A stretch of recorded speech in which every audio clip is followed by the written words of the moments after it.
रूप देकर के उसको एक पार्टी का रूप दे दिया। वहां के कई लोग वो तो थे जो थे उन बड़े, जो क्या कहूँ, वो बड़े बड़े है ना, बड़े बड़े वो बड़े बड़े टेलीफोन कर रहे थे और क्या कह रहे थे, नरेश मीणा को रोक दो। मैं पूछना चाहता हूँ नरेश मीणा को, अगर सामाजिक मीटिंग थी तो नरेश को अधिकार क्यों नहीं दिया?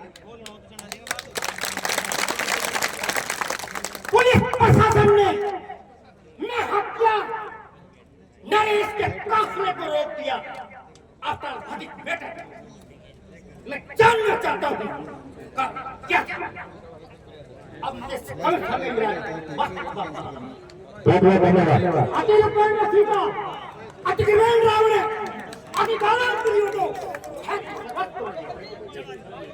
जब नरेश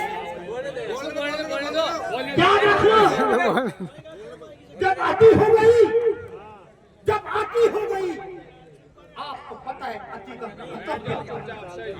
अति का मतलब ये होता है मातेश्वरी अति, अति रूपवती थी, उसको रावण ले गया। रावण जब घमंड में पड़ गया तो राम के हाथों उसके सीने को जलनी पड़ गई। राजा घमंड हो गया। अपनी जान देने पर एक दिन ऐसा आया, उसको अपनी हड्डियों का दान देना। नरेश की अति हो गई थी। अति होने के बाद नरेश ने एक कदम बढ़ाया, अपराध मेरा बेटा है तो नरेश भी धर्म का बेटा है। मैं कहना चाहता हूँ, वो क्या बच्चा आपका नहीं है, उसको क्या इलेक्शन लड़ने का अधिकार नहीं है? वो कौन है जो उसको उसके अधिकार से वंचित कर रहा है? मैं जानना चाहता हूँ, मैं वास्तविकता को पूछना चाहता हूँ। ये सर्व समाज की मीटिंग है, ये मीनू की कोई प्रॉपर्टी और मीनू की कोई मीटिंग है और सभी समाज हो गए। मैं जानना चाहता हूँ और पूछना चाहता हूँ, क्या नरेश को इलेक्शन करने का अधिकार नहीं था? क्या नरेश को मीटिंग करने का अधिकार नहीं था? दोनों का नरेश को जो मजबूर कर दिया, वो बच्चा तो धरने पर बैठा था। जब उसे सूचना मिली, वो शांति, मेरी कई बार बात हुई, मैंने कहा नरेश डाउन मत चूक जाना, डाउन चूक गया तो याद रखना बहुत बुरा हो जाएगा। नरेश ने मेरे से टेलीफोन पे कहा, सामने सामने बात हुई। नरेश ने कहा अंकल डाउन नहीं चूकूंगा, डाउन नहीं चूकूंगा। मजबूर क्यों किया बालक को, मजबूर क्यों किया उसको मजबूर कर दिया, उसको बर्बाद बना दिया, उसको तेल में डाल दिया। अरे शर्म करो, अरे शर्म करो। कौन है वो, कौन है वो?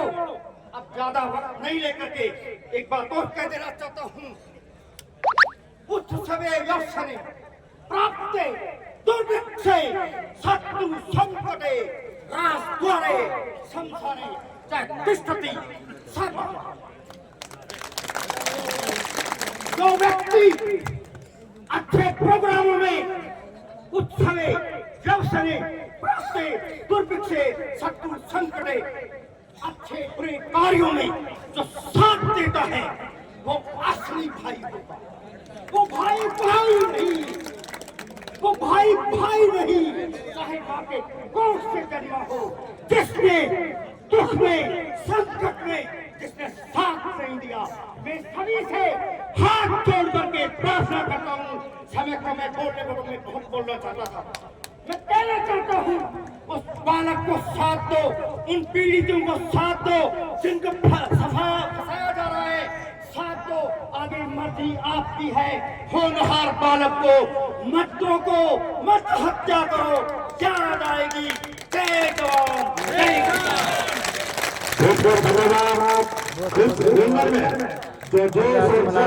जो अंदर देखने को मिला है मैं राजस्थान सरकार के अगर नुमाइंदे में इस मंच से मेरी बात सुन रहे हो तो चेतावनी दे देना आपकी सरकार को, क्योंकि जल्दी से जल्दी हमारा मामला सुलझा दे, अन्यथा पूरा राजस्थान में उग्र आंदोलन होगा। ये तो हो गया है। अब आपके फादर इस उम्र में जितना चौसिला और वक्तव्य आपने रखा है, ये काबिले तारीफ है। धन्यवाद देना चाहते हैं इस मंच के माध्यम से आपको। इसीलिए राम भजन जी गुजर उत्तरदान हमारे बीच पधारे हैं, आप मंच पर आइए।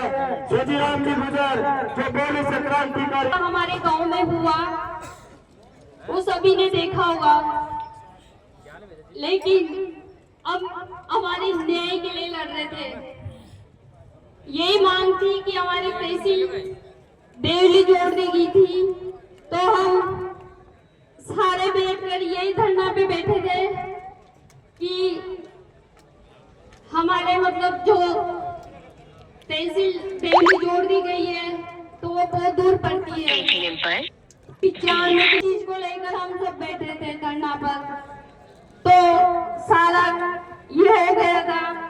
फिर शाम को प्रोग्राम रखा गया था, कालू देवता वहां पर आए गए थे और वहां पे प्रोग्राम रखा गया था कि सभी बैठकर प्रोग्राम देखें, तो सब बाहर से भी आए हुए थे देखने के लिए।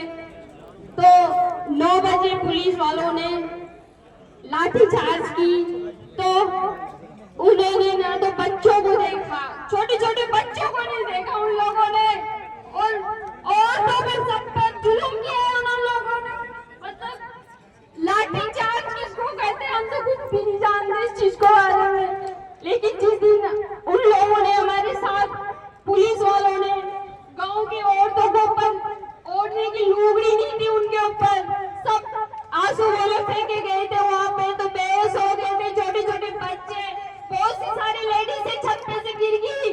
और उन्होंने बहुत सारा हमारे साथ ये किया, घरों में जा जाकर उन्होंने लोगों को, बच्चों को निकाल कर ले गए वो लोग, बहुत सारे घरों में घुसे थे उनको भी ले गए वो लोग, और मारपीट की। जो बुजुर्ग लोग थे उनके साथ भी, जो घरों में लेडीज जब बचने के लिए घरों में छुपे हुए थे, सब घर से कहाँ जाए लोग, तो उन लोगों ने घरों में जाके आंसू गोले छोड़े और पत्थर से भी मारा।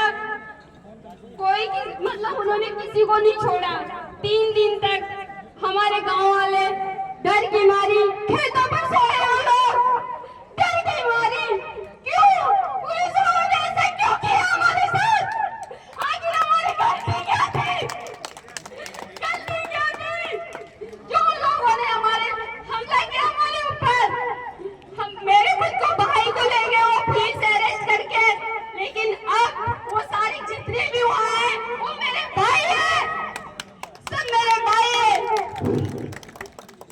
बहुत बहुत धन्यवाद पूजा जी।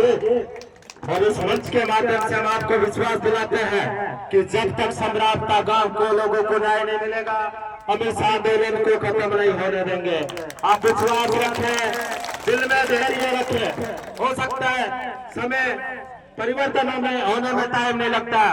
प्रशासन सरकारी तंत्र का दुरुपयोग करके आपके गांव के लोगों पर अन्याय और अत्याचार किया गया, इसका दुख आपको दिख रहा है, और आपके गांव की वजह से आज ये सर्व समाज यहाँ बैठा है। आप विश्वास रखें, हम आपको विश्वास दिलाते हैं, निश्चित रूप से सम्राटता के लोगों को न्याय मिलेगा। इसी बीच अगले वक्ता के रूप में अब मैं आमंत्रित करूंगा